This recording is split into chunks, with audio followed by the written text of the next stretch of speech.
there's no reason to overdo anything right now. It's been the beginning of the season. Still don't play here for another week, so the last 2 days have been really, really good for myself.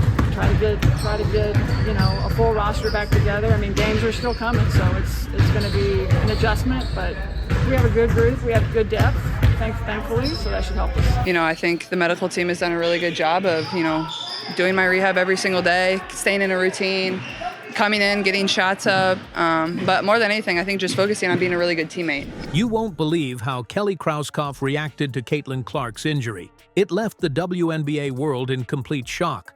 Why did her emotional response go viral? And what does it reveal about the Fever's desperation without their star? Stay tuned to uncover the powerful story behind Krauskopf's reaction and what it means for the team's future.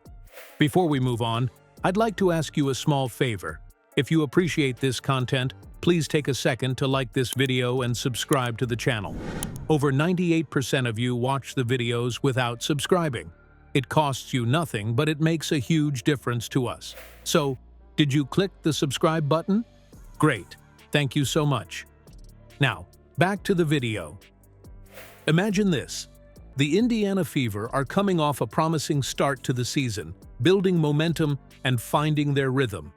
Then, out of nowhere, Caitlin Clark tweaks her quad in a game against Dallas.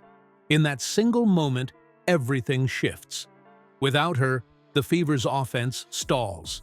Those sharp, quick passes that usually carve up defenses, gone. The fast pace that keeps their opponents scrambling, completely disrupted. Even the energy on the court, it's just off. Clark's injury couldn't have come at a worse time. She's not just a key player, she's the heartbeat of the team. Her scoring, playmaking, and sheer presence turned the Fever into legitimate contenders. But with her sidelined, every weakness is magnified. Being a voice for them, because that's what I am when I'm playing. So you got to still be that consistent voice when I'm sitting on the bench. So I try to do that as much as I can for them and try different things and see what works well. But I think that's a great thing about our team. We have a lot of depth. So if something's not working in the game, you just go to the next and try something. And we're looking at adding another player for a replacement player to help us with our numbers and try to get people healthy. Suddenly, the offense looks flatter, slower. Drives to the basket don't finish with her signature pull-up threes. The team's spacing becomes a mess. Take last week's game against the Mystics. They shot just 33% from the field. Open looks became bricks, turnovers piled up, and by halftime, you could already sense the frustration sinking in. Now, think about what that means for a team in the WNBA. Smaller rosters leave little room for error, especially when you lose someone of Clark's caliber. Research has shown that WNBA teams rely heavily on their top players to drive the offense. With fewer substitutions and less depth than the NBA, losing one star impacts everything: strategy, rotations, physical endurance. And when it's a player like Clark, who energizes the crowd and inspires her teammates, the impact stretches far beyond the court. Even in the stands, the atmosphere feels different. Fans who normally erupt every time Clark drains a deep three are quieter. Social media engagement, tweets, highlights, and commentary has slowed during games too. People tune in for stars, and without her, it's clear the feverish excitement just isn't there. She's not the player who's like, it's all about her. It's not. She's giving love and homage to those of us that have come before her. She shares the wealth with her teammates, and she doesn't have to do that. Remember, I don't, probably, but I mean, because, the WNBA, the roster sizes are so much smaller. because it is kind of a day-by-day thing and see how I feel. And, this type of injury, you don't know when I wake up, I'll feel, different than the day before, and we'll see. It could be a possibility, but I could also not be available for that game too. This brings us to Kelly Krauskopf.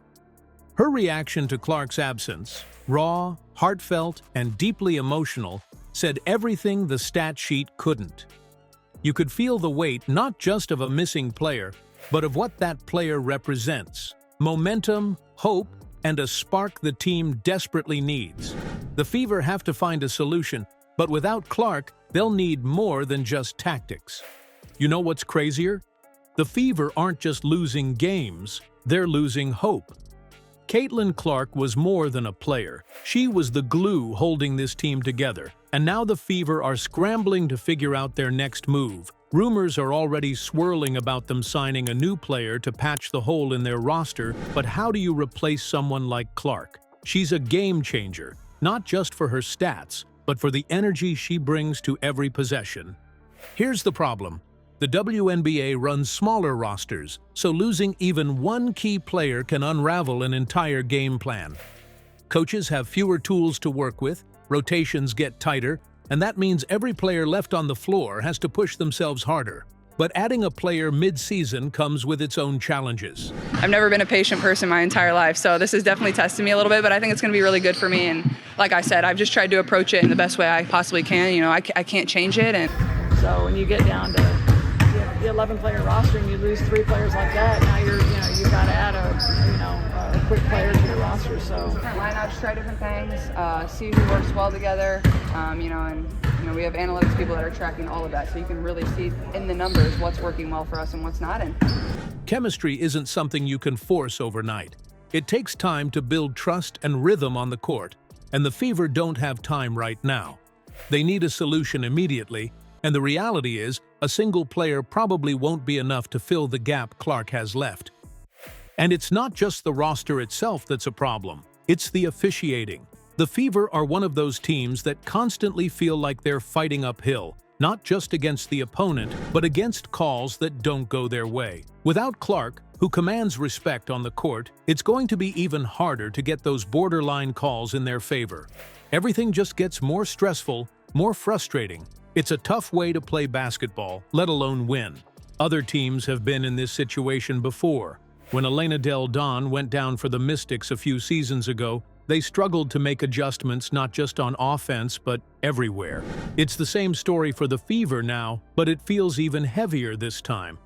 When Kelly Krauskopf talked about Clark's absence, her emotions weren't just about losing a player, it's about what the team stands to lose moving forward. It's something that you just deal with being in this league, with the roster sizes being a little bit smaller, and that's why you try to build for depth.